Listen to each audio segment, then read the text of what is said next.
Hello, happy Chinese New Year's to all my Chinese viewers out there. Yesterday I illustrated the insanity of the US Federal Reserve's monetary policy by illustrating with a mission to Mars the insanity of the US national debt of $222 trillion. Today I'm going to talk about another currency, the Chinese Yuan. Now anyone that's been to China knows that the highest denominated note is 100 yen.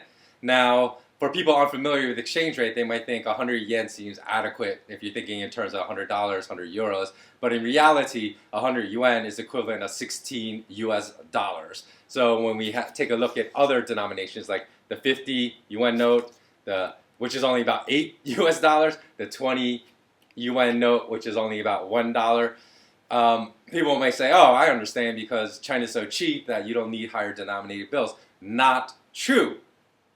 In Shanghai, there are plenty of restaurants that charge the same rates as high-end restaurants in the West. So in other words, if you want to pay in cash, you don't want to pay with a credit card bill, you literally have to take a stack of yuan notes like this thick to pay in cash, and you're just counting out 100, 200, 300, 400, 500, 600, 700, 800, 900, 1,000, 1,100, 200, and it's crazy that it would be this way. So it got me to think, why is it? And here is my conclusion. My conclusion is because the Chinese government think long term. Now, a lot of people in the West are about immediate gratification. So they always think short term, short term, short term, and they don't plan for the future. But in Asia, our culture is to plan for the long term. So Chinese are thinking long term.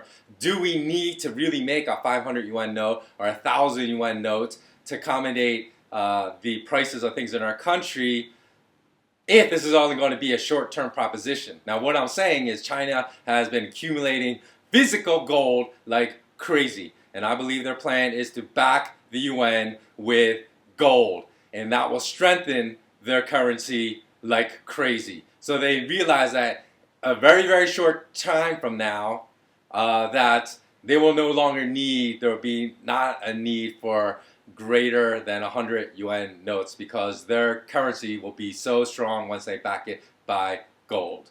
Now, the only other thing I want to say real quickly is that yesterday, of course, the gold and silver price were slammed at market open in New York in the COMEX. So why did this happen? Well, all I had to think about was early in the day when I received at least 6 texts from friends wishing me happy Chinese New Year. Now, what does that mean? Chinese New Year is about a week-long holiday in China where all the markets are closed. So that means the Asians of China are not in the gold and silver markets, and typically Western bankers look at this as an opportunity to manipulate the markets. So there's no need to panic. There's been some chatter, oh, it's happening again with gold and silver. But what, in reality, you should be looking at this is an opportunity to accrue more physical gold and silver at lower prices, because you cannot have enough. No matter how much physical gold and physical silver you have, this probably applies to 99.9% of people watching this video.